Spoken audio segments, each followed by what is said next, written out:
Oh, thank you so much for coming and attending. I'm Jen Starkey. I am the owner of Teacher Time to Go.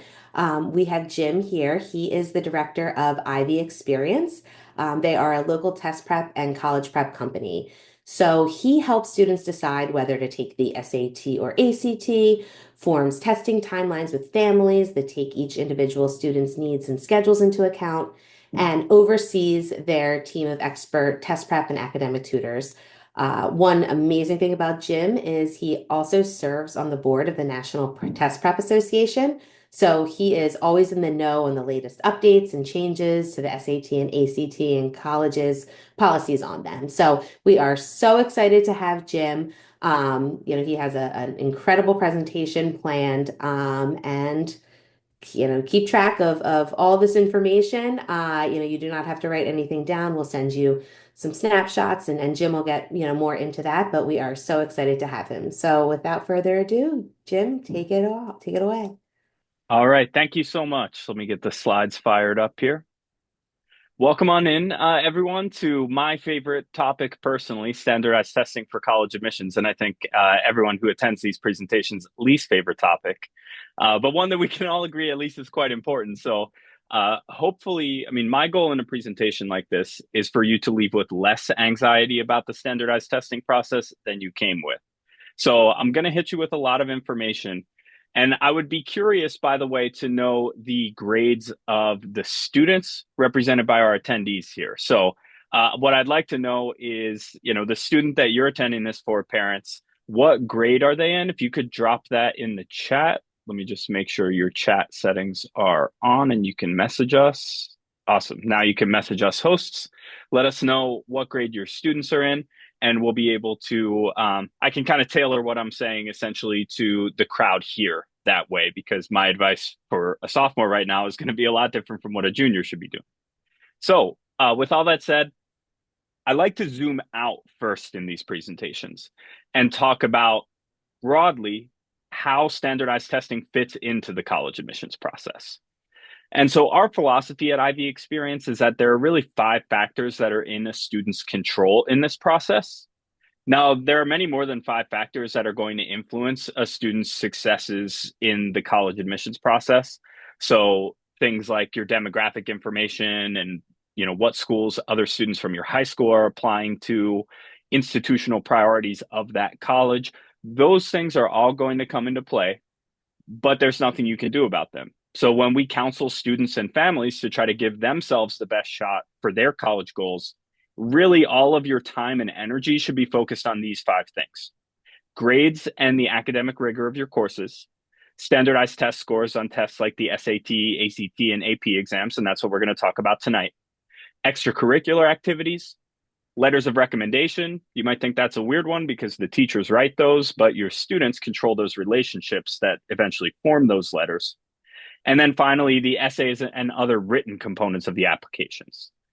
And so, students and parents, when you think about how to improve your chances in this process, you really want to think about, in these five realms, what can I be doing to help myself? Now, when we talk about standardized testing, we actually have to talk about grades and academic rigor first. And that's because your grades and academic rigor, along with your standardized test scores, they make up the sort of academic component of your college application. And you can think of this academic component of a college application as sort of the cover page of your application. People always say, don't judge a book by its cover. Everyone on earth judges books by their covers. So this cover page helps colleges kind of get a snapshot of your academic ability. Now, grades showcase academic achievement over a long period of time. So I'm going to use a football metaphor, and I apologize for anyone who's not a football fan. But when we talk about the NFL draft, which is coming up and very exciting, especially if you're an Eagles fan, and Howie Roseman's been absolutely killing it the past few years. But when we talk about evaluating college football players for the pros, what we look at is their college game film and their NFL combine workout. Now, college game film is what they did over their entire college career, game in and game out. It's a large sample size of work over a long period of time. That is your high school transcript, your grades, what courses you took, lots of data, lots of inputs, right? When we talk about your combine performance, that's where players do things like the 40-yard dash and the vertical leap. How high can you jump? How fast can you run? Right. And those are snapshots of how a player performs on a single day. Those workouts provide important context for the game film. In other words, your standardized test score provides important context for your high school transcript. And these two things work together to give colleges a more accurate idea of who you are academically and how well you perform on campus. So I'm going to start off with just some advice kind of by year of high school for, what to focus on from a grade standpoint, and then we'll get into the standardized testing stuff. Freshman year is all about building good habits. And I know freshman year can start rough for a lot of students, but recovering is a really important thing. One thing colleges really like to see is an upward trajectory when it comes to grades. So if a student comes into high school and they have a rough time making that transition from middle school to high school, they have rockier grades at the beginning of ninth grade, that's going to be looked at a lot less unfavorably for a student who bounces back and makes that improvement. So freshman year is all about getting your feet under you and building good habits. Sophomore year is about cleaning up your rough patches and setting the tone for your junior year. Junior year is generally considered the most important year for college admissions. And the reason for that's very simple. It's the last full year that a college will see before your student shows up on campus. They're not going to get the full year of senior grades by the time they have to make an admissions decision. So it's a really critical year for students to show their best selves to colleges. And then senior year is more important than I think a lot of students and families realize. Your academic rigor senior year is very important because what courses you're taking are going to show up on your application. Even if you're applying very early and you don't have any grades yet, colleges are still going to see what you're enrolled for. And then if you're applying for the regular deadlines, they're also going to get an update on your grades from about halfway through the school year. So just remember that, senior year is not a time to slack off when it comes to college admissions. Now, the other thing I have to mention when it comes to grades and academic rigor, and this is one of the things that I find most shocks parents when I speak with them, is that grades mean something very different in 2025 than they meant parents when you were in high school. What I have here is a graph that shows the percentage of college freshmen that had at least an A minus average in high school. And we can see that back in the 60s, about 22% of students had an A average. And now, from the latest year we have full data for, 2023, about 86% of college freshmen had at least an A minus average in high school. So when I hear parents tell me things like, oh, my student has really great grades, mostly A's and a couple B's. Mostly A's and a couple B's for students who end up attending college, because this is data only for college freshmen, right? That is a roughly average spread of grades. And that wasn't true, parents, when you were in school, but it's really important to just kind of contextualize what the pool of applicants is doing now versus when you were in school. I have some data here from the University of Pittsburgh. And the University of Pittsburgh uses what we call a weighted GPA. And what that means is that students get extra credit towards their GPA for honors and AP courses. But you can see that at the University of Pittsburgh, 67%, about two-thirds of students, had a GPA of 4.0 or greater. And the average GPA for a Pitt freshman, and again, this is from 2023 to 2024, this data lags a little bit just because colleges are a little slow to publish it. But that average GPA was 4.13. And so what we see here is that, for one of our flagship state schools in Pennsylvania, a 4.0 GPA is actually below average, right? And this is an important thing to know because at the same time all of this is happening, standardized test scores stay the same thing over time. That's what standardized means. So I have here the average ACT score for each year from 1990 to 2022. Now, you might be more familiar with the SAT, as most people in the Philadelphia area are, but the ACT scoring scale hasn't changed at all over this period, whereas you might know that the SAT has redesigned quite a few times from 1990 to today. So we use ACT data here because it's been fundamentally the same test with no format change until next September. More on that in a bit. But the point is that this ACT data, the average score has really only fluctuated by about a point that whole time, and it's been up and down. There's no steady trend in one direction or another. So while grading in school is a cultural practice, and what I mean by that is that we as a society have changed the definition over time of what level of work deserves an A. But these standardized tests are not cultural practices in the same way. They're normalized to be consistent over time. Jim, can you, we have a Q&A. Can you just go back one slide for a Oh, minute? sure. So one of the questions that came in, it says, where does the data come from and can all families see this? Oh, great question. So you'll see up here in the top left, this is data from what we call the common data set. And this is a voluntary program that the vast majority of colleges participate in. So you can find this data about almost any college that you would think of. And the common data set, they publish various data every year. As I alluded to earlier, it tends to lag about 1 to 2 years. And that's why the most recent data we have is 0304 right now. But this will include things like the average SAT and ACT score at the school. It will include the GPA spread, like I have here. It will include the number of applicants and the number of people who were accepted, from which you can calculate the acceptance rate. It includes some financial aid information and things like that. The common data set can be found for any college. Essentially, just Google college name common data set or even college name CDS, the acronym for common data set. And you'll be able to find this for pretty much any school. All of the admissions data is in section C, by the way. So if you scroll right to section C of the report, they're all laid out the same way. You'll be able to find all of the admissions data. If you're very confused about what you're seeing there, give me a call. I'm happy to walk you through it. Good Thank you. question. And if, I may stop you if Q&As are coming in that Sure. are, relevant to the slide. So, yeah. Yeah, please hop in anytime.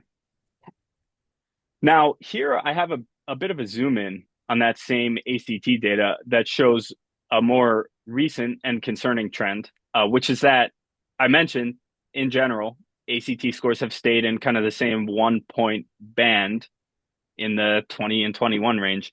But actually, in more recent years, the scores have been trending downward. And that's because of learning loss from the pandemic when schools were forced to adapt to a new mode of instruction. Teachers weren't properly prepared for, right? They've been teaching one way their entire career, and then they're asked to teach a different way for, this brief period of time. But what we've found is that students actually really suffered from that time of being in virtual school, at least insofar as that is reflected in standardized test scores. So we've actually noticed just from working with students that students will have gaps in, for example, their math education. I think math is where we see this most clearly. We've worked with students just this year who can get an A in their honors pre-calc class, but they struggle with fractions. And that's something that would have been unheard of a few years ago, but it just, whatever math you were learning during that virtual schooling period, for many students, depending on the support they had at home, how well their schools adapted, how quickly they went back to in person, it's going to be different for every student. But for many students, we're seeing gaps in those areas. And so it's interesting because you notice in the GPA slide that COVID led to a massive spike upward in GPA. And that's because many schools during that switch to virtual schooling, they had programs like, a student's GPA can't go down during this virtual schooling period, but it can go up. Well, of course, that's going to lead to spikes in GPA. Parents, you may be privy to the fact that there was rampant cheating during virtual school and academic dishonesty, which of course leads to higher grades, but not necessarily substantive learning, as we see when students are asked to prove it in this kind of supervised and proctored environment. So it's important to note that colleges do know this. This isn't a conspiracy or anything. This is kind of accepted knowledge in the education world. And I have here Jason Ladding, the Dean of Admissions at Emory, from an article last spring. We're not as trusting, frankly, of GPA these days. Students are trying their hardest, but grades are definitely inflated and not as connected to true class performance as they used to be. So colleges do see this happening. That's why we've seen many of the most selective schools in the country go back to requiring standardized testing, like, for example, half of the Ivy League. And that's because, especially at the top end, it's really hard to distinguish students without these standardized tests. Now, the whole point of standardized testing is to predict a student's ability to succeed at college. It used to be the case that, well, let me back up for a second. Colleges always want to predict the likelihood that a student actually graduates from their institution and their freshman year GPA. Two strong academic indicators. They want to be able to use data to be confident that if they admit a student, that student's going to graduate. Many colleges care a lot about if that student's going to graduate in 4 years. Other colleges don't care so much about that. Hi, Westchester. But the point is, colleges want to be able to see who's going to be able to come to our school and be successful. And it used to be the case that the highest correlation with a student's freshman year college GPA was their high school GPA. The problem is when you have grade inflation, what comes with that is grade compression, meaning if the GPAs used to be spread out like this, grade inflation is bringing them closer together and clustered at the top. Well, that means that GPAs aren't as different as they used to be. That means it's harder to use them to predict anything because they're not as different from one student to the next. And so what we've found and what the data has shown, this is something that Dartmouth actually cited in their announcement to go back to test required, that actually standardized test scores do a better job now of predicting a student's freshman year college GPA than their high school GPA. And that's a change from all of the data we've had from, the second half of the 20th century that these things have been tracked. So the other things that standardized test scores can do for college is allow them to compare a student with their local context. And what I mean by that is if we have a student who goes to an underserved rural or urban school, that's not very strong, a lot of adverse circumstances, and the average SAT score at that school is maybe an 800, right? Which is not, unfortunately, very uncommon for urban and rural districts. Well, a 1200 at a school like that is going to mean something a lot different from a 1200 at a school where the average score is an 1100, right? One is slightly above average, one is way above average. And so they can show how well a student, performs relative to their circumstances. Obviously, that's not a perfect measure, but it's another piece of context that colleges have, and they're looking for all the context they can get. And when I say context, college admissions is what we call holistic in America. This is different from almost every other country in the world, where college admissions is a lot more black and white. When we say holistic, we mean colleges want to evaluate applicants as a whole person. And so they want to look at your extracurricular activities and your essay. They want to try to get to know you a little bit as a human being and not just numbers, right? So while standardized testing is a very important component of this holistic review process, it is really, really important to remember that even people who love standardized testing like me and every college admissions officer in the world, no one believes that a student can really be boiled down to a number. The standardized test is one piece of information, but it's part of a much larger puzzle. So that's important to remember. Now, standardized testing policies can vary quite a bit from one school to the next. So there are three main policies that are out there. The first and foremost is test optional. And I would say about 80% of colleges are still test optional. And that means that you can apply with or without a test score. And that test score is going to, it can help you. But the omission of the test score doesn't disqualify you from admission to a college. Test required is parents the way it was for you, where every college required a standardized test score. Most of the colleges that are test required now, they tend to fall into two main buckets. You have your large southern state schools like the Florida State System, Georgia, University of Tennessee, and then you have highly selective schools like MIT, Georgetown, many of the Ivy League schools. So there are a few others that fall outside of those buckets. For example, University of Miami went back to requiring scores this year. They're a private school. They sort of have a large southern state school vibe down there. So it's not too culturally different from a large southern state school, but it is a change to what we've seen where previously only large southern state schools and highly selective schools were requiring scores. And we're seeing more schools kind of edge toward requiring scores again, and more schools being forthright about strongly preferring test scores as well, even though they might fall into the test optional bucket.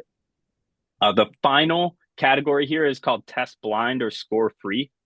And the University of California and California state systems are the big names here. So UCLA, Berkeley, et cetera. The test blind and score free movement, it's really only a West Coast thing. So if your student is looking to apply to the West Coast, then this is something they may encounter. If not, they're unlikely to really encounter any colleges that are test blind or score free. I don't know of any on the East Coast. That's not to say there aren't any. I just don't know them. Um, so important to keep in mind. Also, test blind is a little bit misleading because what it really means is SAT and ACT blind.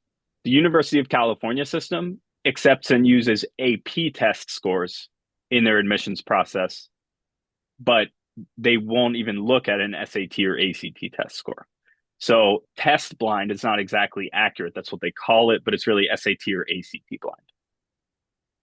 Now, test optional means very different things in different places. I mentioned 80% of schools are test optional, but schools can mean very different things when they say test optional.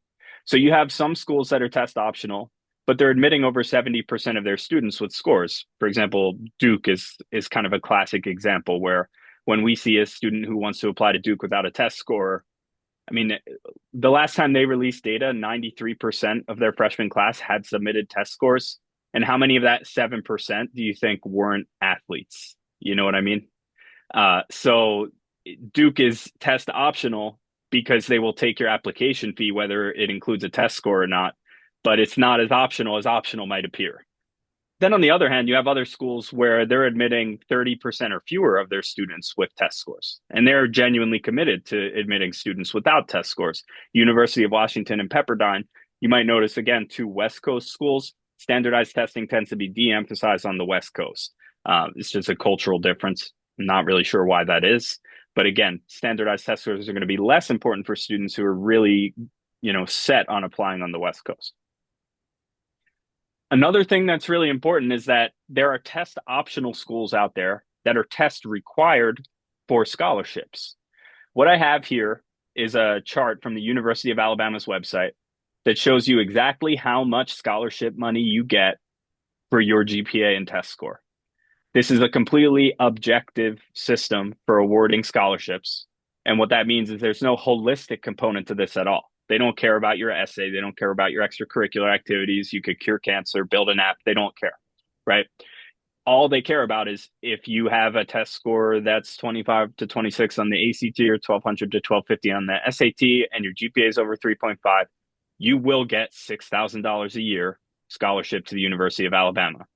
This is one of my favorite things in the world because it means when we work with families on test prep, we can actually make them money. And of course, who doesn't like to be able to benefit from other people benefiting? It's this beautiful karmic thing. And standardized testing, Jim, sorry, another yeah, question just came through. I know this is Alabama's, but what other schools have similar scholarship programs to this? Someone wants to know. yeah, great question. So, in general, a lot of the large southern state schools do. And this would go for large southern state schools that are test optional, like Alabama, and that are test required, like, for instance, the University of Tennessee. Generally speaking, the large southern state schools tend to publish these. Ole Miss has one as well. Uh, it's not that all southern state schools do. It's not that no schools that aren't southern state schools do, but that tends to be kind of the category. So if you have a student that really wants to, watch SEC football on Saturdays in college, then often that means you're going to be able to make a lot of money by doing well on standardized tests. I will mention that my alma mater, the University of Pittsburgh, they had a similar system to this, but it wasn't transparent. And what I mean by that is we could track, even going back to, I went to Great Valley High School in the Philadelphia area. And so, being a Philadelphia area school, we had like 15 students go to Pitt. And we compared scholarship offers, and we found that they were kind of perfectly stratified based on GPAs and test scores. And there was no if, ands, buts, no wiggle room. Like we could compare class rank and test scores and line each other up based on our scholarship amounts. And we've seen the same thing with students that we work with. University of Pittsburgh, though, has changed now that they're test optional. There's also a test optional path to those scholarships. So that means that students don't have to have the test score to be able to get an academic scholarship to the University of Pittsburgh, but it helps. So there are a lot of colleges out there that have a program like this, but don't have a wonderful website where you can see exactly how much money you get for exactly how many points. Yeah, But generally, the most transparent are going to be those large Southern state schools. cool. All right. So I hit you with a lot of information about test optional, what it does and doesn't mean. So what's the bottom line? What's the takeaway here?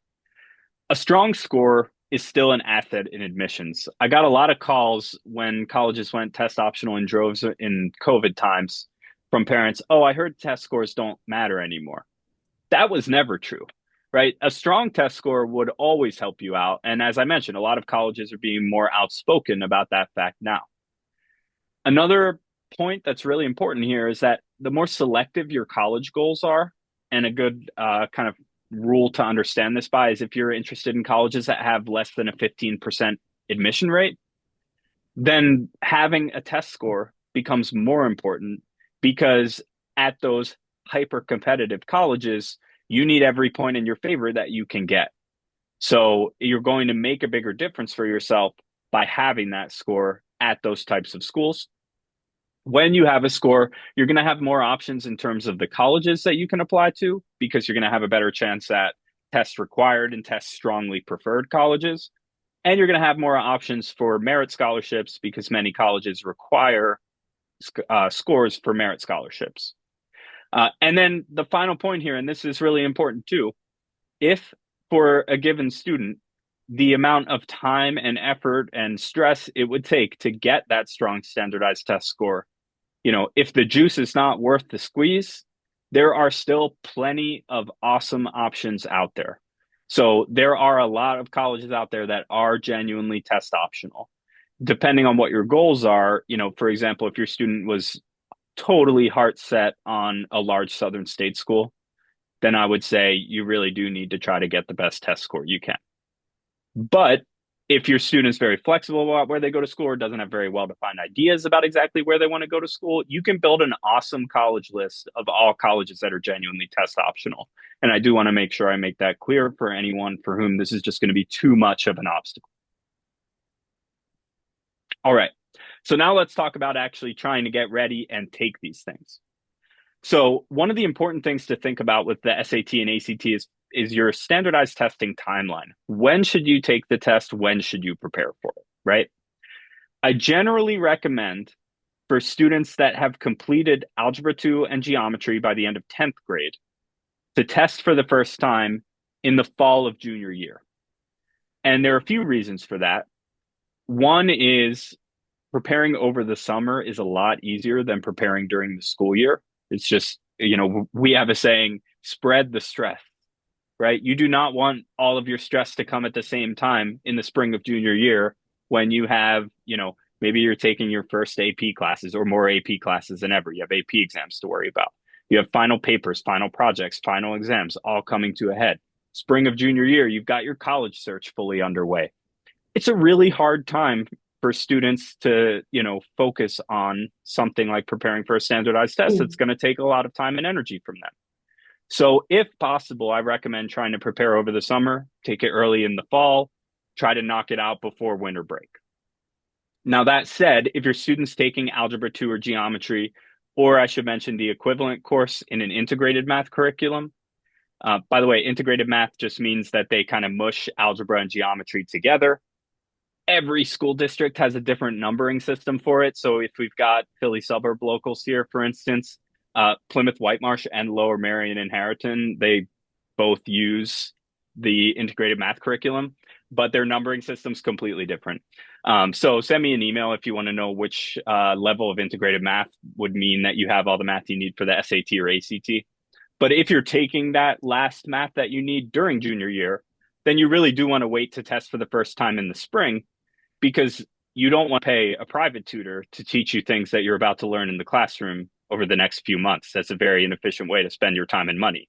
Instead, it makes more sense to get all of that from the classroom, bring that extra help for test prep in at the end of the school year. And then at that point, you'll be able to, really do your best in the spring, and you can always retest in the fall of senior year if you need to. And you've got a kind of another summer on the other end of junior year that you can take advantage of if you need it. Now, those are kind of my generic recommendations, but of course, we work with students and families one on one to find the best plans for them. So let me also mention that your extracurricular and real life schedule is really important here. For example, if I'm saying, you should prep over the summer and take it early in the fall of your junior year, and you're saying, I've been going to summer camp since I was 5 years old, and many of my best friends are there, and it's the only chance I get to see them all year, and I get to be a counselor in training this year, and that's really important to me. Don't quit summer camp to prepare for the SAT, please. I'll I'll feel so guilty. You have to find the balance to living a life that's actually fulfilling to you, where you care about, or rather where you can put your time and energy into the things that you care about and also leave time to do responsibilities like test prep and taking these tests that are important as well. So you have to think about, when are your extracurricular activities most acute? When are you going to be able to balance all of this? I've mentioned trying to avoid the spring, like the end of junior year, to the extent that you can. I will tell you candidly that that's where we see the worst homework completion from the students that we work with on test prep, because they're being pulled in a million other directions at the same time. Uh, and your mental health is really important in all of this. As I mentioned, we want to make this process less stressful, not more. So, finding the timeline for all of this is really important. And if we have any 10th grade families in here, ninth grade families, now's a really good time to talk to someone about when to take the test. That doesn't mean we're going to wake up tomorrow and start studying, right? It just means that we're going into it. We set expectations so that the student knows, the parent knows when we need to tackle these things, when we're going to start, just to make expectations crystal clear and have a game plan going into it. Okay, now we're going to talk about the SAT and the ACT.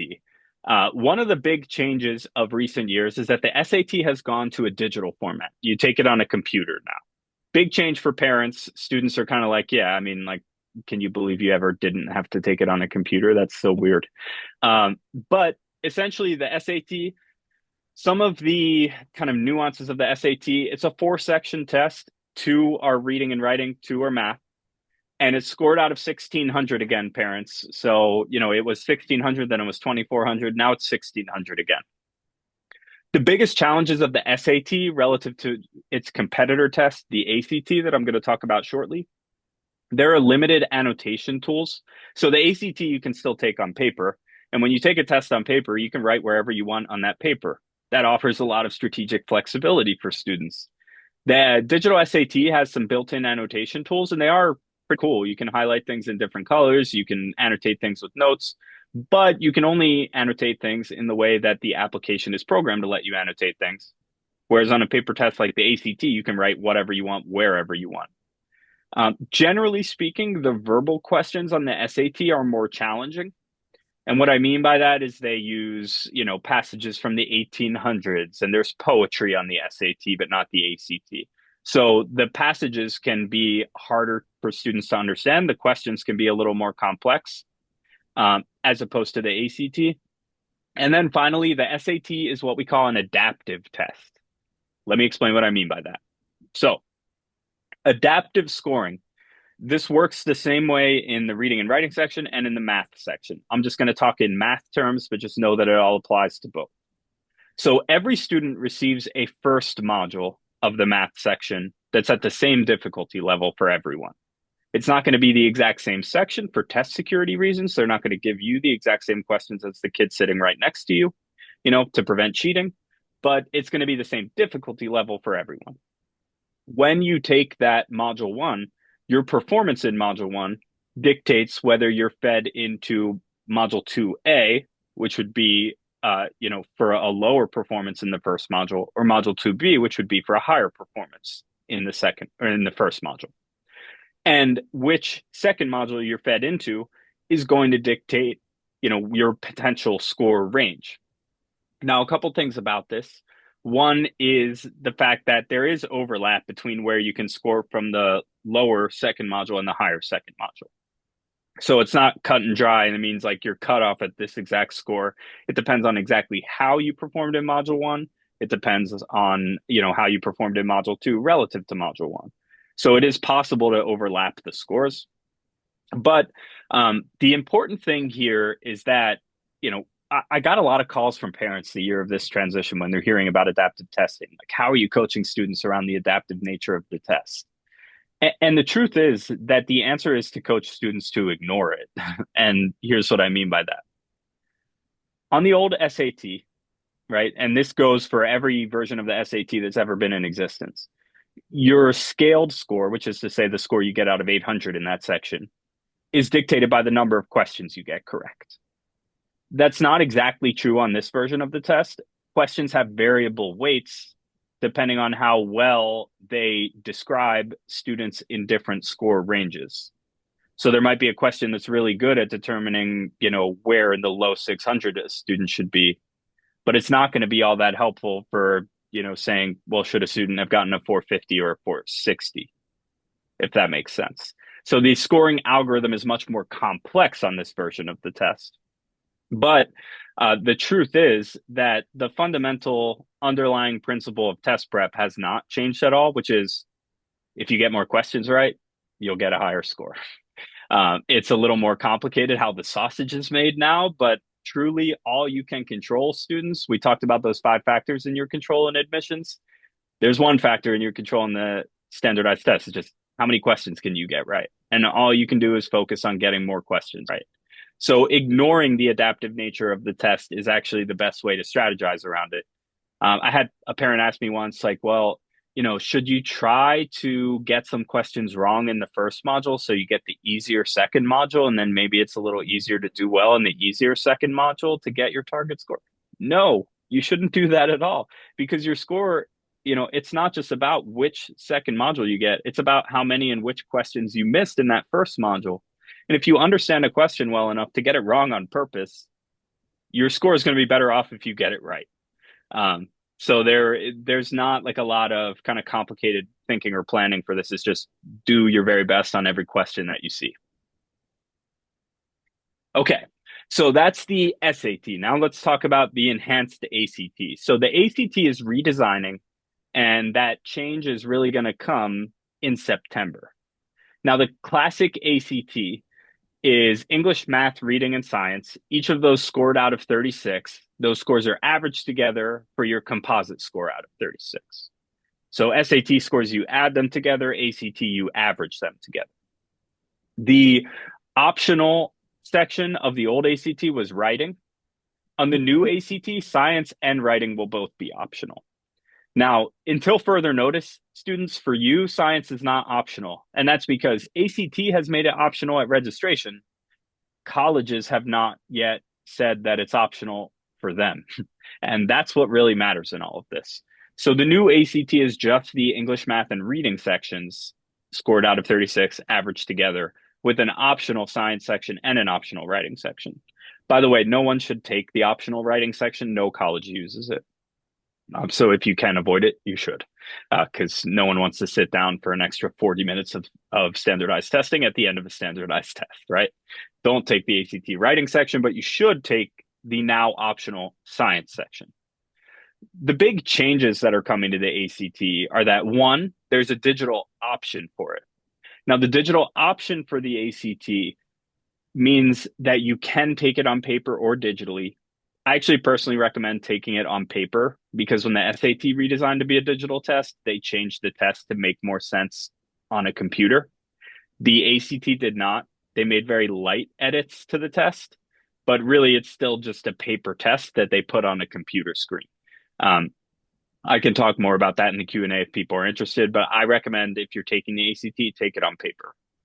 The science section becomes optional, but so I mentioned colleges haven't said it's optional yet. One piece of information we have on this front is the Bright Futures Scholarship Program, which is a program only for Florida residents and Florida colleges, but it's one of the biggest scholarship programs in the country. Bright Futures is still requiring ACT science. Students don't have the option not to take it. And I just mentioned that because so few colleges and entities have announced anything about their policy for the science section. So the Bright Futures policy is notable here. And then they're making the ACT shorter and giving students more time per question. And this is really just because they're trying to compete with the SAT. They added a lot of quality of life, student friendly improvements, a lot of things that students really like about the new SAT. And ACT is trying to keep pace and make it a more comfortable experience for students. In terms of the timing of these ACT changes, for you 11th graders, the current format of the test is going to be available all the way through this July. The digital version is going to be offered for the first time in April. The digital version will be in the new format, but the paper versions are still in the old ACT format. The digital version is not really available yet because essentially ACT gave colleges the option to offer it on paper or digitally, or sorry, gave high schools rather the option to offer it on paper or digitally. And the high schools don't want the trouble of administering a brand new format of tests. So they all said, no, thanks. We'll just keep doing it the paper way. So there are pretty much no digital testing sites available. But 11th graders, you will have to take the new version of the ACT if you test again in September or later. 10th graders and younger, you'll be testing for the first time in September, at the earliest realistically. So that means for you, all of your ACTs would be in this new format of the test. Now, I really, really, really recommend that students do SAT and ACT diagnostic testing to determine which of these two tests is the better fit for them. Colleges accept scores from the two tests equally. So it's really just about which one a student can score higher on when it comes to deciding which one to focus on. We offer free remote diagnostic testing to anyone, where we send you an SAT and an ACT to take it home. We'll score it for you, compare the results, and then make our recommendation for which one to focus on based on what we see in those results. So for about half of students, they'll score much stronger on one test or the other, and it's kind of obvious which one they should focus on. For the other half, we're looking at where the strengths and weaknesses are and using that to identify, what's going to end up making the most sense for them in the long run. Where do we see the most room for improvement? Jim, I did got a Q&A. Someone said, I've heard it said that some colleges prefer the SAT over ACT. Is that really not true? Yeah, good question. That is really not true. And that's the most common question I've gotten in my career in the standardized test prep world. Um, Now, generally speaking, which colleges use the SAT or ACT more is just an accident of geography. The College Board is based in New York and New Mm. Jersey. That's the company that runs the SAT. ACT is based in Iowa. Historically, the ACT has been more popular in the Midwest and the Southeast, and the SAT has been more popular on the East Coast and the West Coast. For Now, schools accepting that or for kids taking it both, in that state? both. Okay. Historically, more, people in the Philadelphia area associate the SAT with college. And some Okay. parents, the first time they ever hear the word ACT is talking to me about it. And that's because back when they took the test, information didn't travel as fast and you couldn't really even take the ACT in the Philadelphia area. Or if you could, it's just not many people knew about it or where to take it. Um, Okay. but nowadays, students can take either test anywhere in the country, and colleges accept the scores from both equally. The two testing companies have gotten together to show this score on an ACT equates to this score on an SAT. Colleges have access to that data. You can Google it. It's on our website. Um, you know, every test prep company in the world will publish that data, and they're able to just compare apples to apples. This score on one test equals this score on that test. It is true that, when you look at applications to Penn State, it's a Pennsylvania state school, they're going to have way more SAT submitters than ACT submitters. But that's just cultural inertia. The parents took the SAT, the kids take the SAT because the parents associate the SAT with college and they have their students take the test that they're familiar with. We're seeing more and more ACT takers in our area in the Philadelphia area. But at the same time, we're it's not because the ACT is becoming better, reputed by colleges. It's just that the ACT is better known by people now because word travels so fast. So many students and parents are on Reddit and other college forums online swapping information and stories. I learned what the ACT was. I don't know about anyone else here. I learned what it was because I was in the honors dorm at Pitt, and a girl who lived on my floor said, we were talking about SAT scores. A girl on my floor said, I didn't take the SAT. And I said, how did you get here? To me, it was like so foreign that someone could be in college and not have taken the SAT. She's like, I'm from Ohio. We take the ACT there. It's like, I know what the SAT is because it's more popular in like movies and stuff, but no one at my high school took the SAT. Um, Okay. And then that opened yeah. my eyes to it. But since then, I've seen many students get some awesome college acceptances with both test scores. And the important thing again is just which one can you do better on? Because at the end of the day, it's about showing your best self to colleges. And the style of the two tests is slightly different. So some students are going to do better on one or the other. In terms of when to take diagnostic testing, 11th graders, if you've only been thinking about the SAT and this presentation has you thinking, oh, maybe I should take a look at the ACT, take the current paper diagnostic test because the April, June, and July test dates are all going to be in that version of the test. 10th graders, you should wait until the new ACT diagnostic is available. So I mentioned ACT is changing their format. They haven't released a full practice test with scoring in the new format yet. So 10th graders, you got to Mhm. wait a little bit. ACT has told us they plan to release it by the end of March, but that's not necessarily the case. They're not definitely going to release it by the end of March. So we just have to, hang tight. If you send me an email and say, hey, could you send me the ACT diagnostic when you have it? I'll add you to my ever growing list of 10th grade families that are waiting on this ACT diagnostic test, and I'll send it to you the day it comes out. Um, if you have one test that's way stronger than the other, it's kind of obvious where to focus. And like I said, if they're closer together, then that's when you want to consult someone in the test prep world, someone who would know to be able to advise you one way or the other. In terms of testing, I recommend juniors taking it as soon as possible if you haven't done a diagnostic test for both the SAT and the ACT. Sophomores, I recommend trying to do it by the end of this school year if you're on that earlier testing timeline, if you plan to test early junior year. And if you plan to test during junior year, during the spring of junior year, rather, then what I recommend is when you get your PSAT results back in November, that's the best time to take the diagnostic test because we can use that PSAT as your SAT benchmark. And then you just have to take an ACT diagnostic test. You can save yourself a little testing. Freshmen, not yet is the answer. I have to talk a lot of freshman families out of standardized test prep. Part of my duty is to answer the phone, and when someone says, "Hi, I have a freshman, we want to start test prep right now," I have to, explain to them why they should wait. So there's the right time to do this, and it's not right now, freshmen.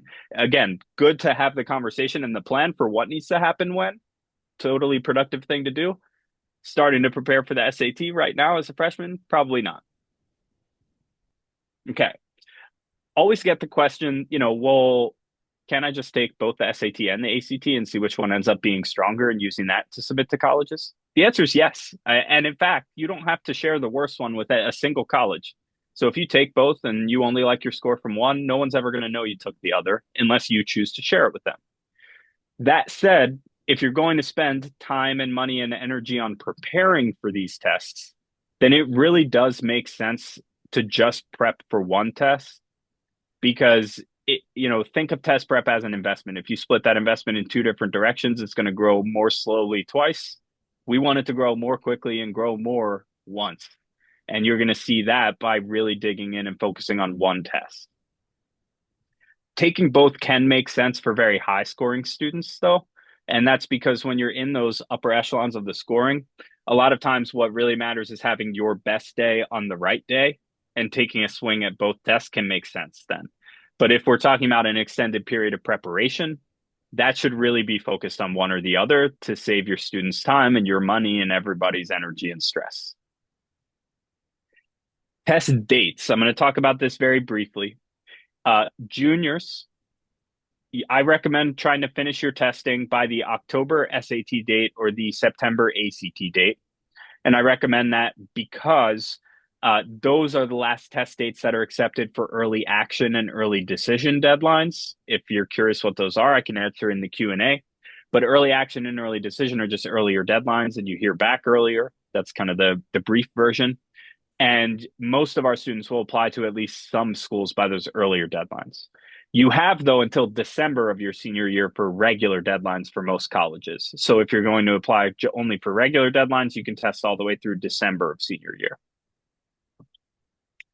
One question I often get is what SAT and ACT test dates have the easiest curves? This the answer simply is none, or rather, it's Mm. not predictable. And what I mean by that is that people have the idea that the SAT and ACT are curved like a college calculus test, where, only so many students get an A, so many students get a B, and you're actually being graded against the other students who took that test that day. That's not true for the SAT or ACT. The curve is hypothetical, meaning it's curved against a population of combined juniors and seniors, because that's the test taking population for the SAT and ACT for the most part. But it's not the case that like you should avoid the fall test because all the seniors are getting the last test dates in and that's going to bust the curve. It really doesn't matter who took the test that day. That's not how their data actually creates the curve. There are easier and harder curves, but there's no way to reliably predict when they're going to be. Registration, I have the links here. I won't dwell on this slide, but this should give you everything you need to register for the test. I do just want to briefly mention if your student tests with accommodations, has a 504 and IEP in school, we have a specialist, Tori Burke, our assistant director, who works with families on the accommodations process. So I'll include this link as well in our recap email so that if anyone wants to chat with Tori, you can.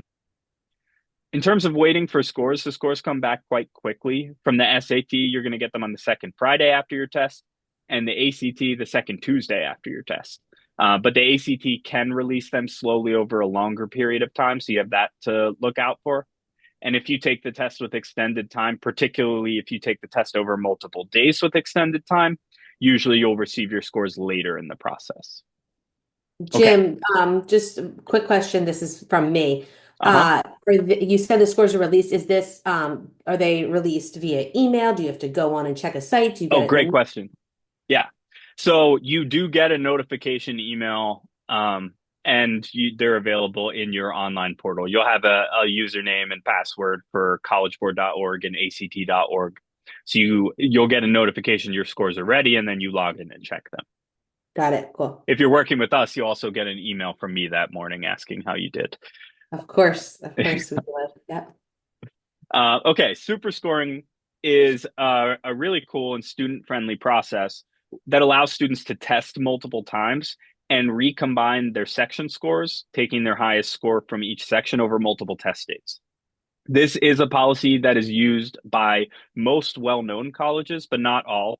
To use an at-home example here, Penn State does not super score. They only want to see your single highest test date, but Pitt does. So even our two flagship state schools in Pennsylvania can't agree on a super scoring policy. But most students' college lists will include some schools that super score. So I do generally recommend planning on super scoring as part of your plan. So that means that the really nice thing about super scoring is if you take the test and you're really happy with your math score but just want to work on the reading and writing, then you can only prep for reading and writing and you just focus on that, take that, and then it just allows you to be more efficient with how you're actually spending your time in the preparation process, which is really awesome for very busy high school students like most of ours. The last thing I'll mention here is about AP scores. I've alluded to them a little bit in this presentation. The primary function of AP scores is really college credit and college placement. AP scores are awesome because they can actually save you money. I, for instance, came into Pitt as a sophomore because of AP credits from high school, which is great. And it allowed me, I didn't graduate early, but what it allowed me to do was go right into courses for my major and it allowed me to do a second major without having to like totally overload my course load because I had a lot of my general requirements already taken care of. So AP scores are really great for that. They can also save you money because you pay per credit in college, right? So if you've already got a bunch of credits when you show up, that's less credit to pay for to graduate. Really good stuff. Uh, AP scores are growing in importance in admissions. You might remember my quote from Emory's Dean of Admissions, Jason Ladding. And that quote was actually given in context of explaining that Emory's actually using AP scores more in admissions. They lean on them more than they have in the past. And this is especially true for students who apply without an SAT or ACT test score because they want to be able to validate that student's performance in high school using an objective metric, which an AP score is. So, AP testing window this year will be from May 5th to May 16th. And my advice in terms of preparing for APs is start thinking about it right now. How much work do you actually need to do to prepare for these tests? We get calls from people the week before the test all the time, like, "Hey, we need daily sessions between now and the AP exam to get ready." And I'm just like, all of our AP tutors are booked up. It's the week before the test. So whether you're working with us or preparing on your own, I would really recommend just like having an honest conversation about how well have you actually learned the material all year? How well have you been performing in class on AP simulated content? Is your teacher giving you free response questions in the format of the AP exam? If so, that means you probably are more prepared than some of your peers. But if you're really struggling on those assignments, that means you might want some outside help. Okay, I'll open it up now for question and answer. So go ahead and shoot. We don't have any Q&As because I had those three or four that came through and I Oh, answered awesome. as Yeah. we went through. I will So say that one of the most common questions I get is about how long to prepare for the SAT or ACT. And my advice, we do one-on-one tutoring. So you meet with the tutor once a week for an hour, and between sessions, you complete homework. And then your next tutoring session is based on what you need to know based on your performance on that homework, essentially. So we're looking at where you're missing questions to identify where we need to focus the instruction. And we generally recommend about 12 weeks to get ready for the test. So 12 weeks of tutoring. That usually means starting about 14 weeks out because life will happen generally twice in a 14-week period and prevent tutoring from taking place. So starting 14 weeks out usually means you can get in those 12 sessions comfortably and then be ready to test. At the same time, we work with students on just about any timeline. So if you just wanted a 2 hour cram session the night before the test, we could do that.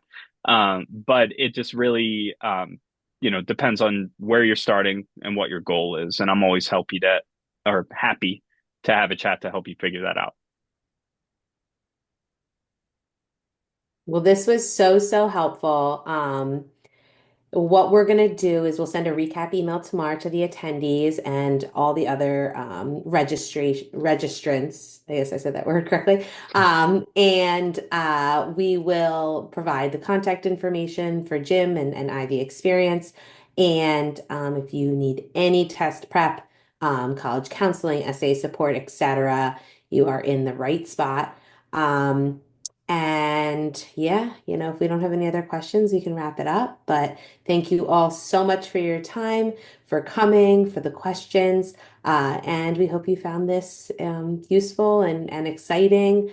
And if you took, one thing away from this night, consider it a win. So go have a great rest of the night. Enjoy the beautiful weather coming up in the next couple of days. And yeah, stay posted for tomorrow's email. Thanks, everybody. Have a good night. Bye.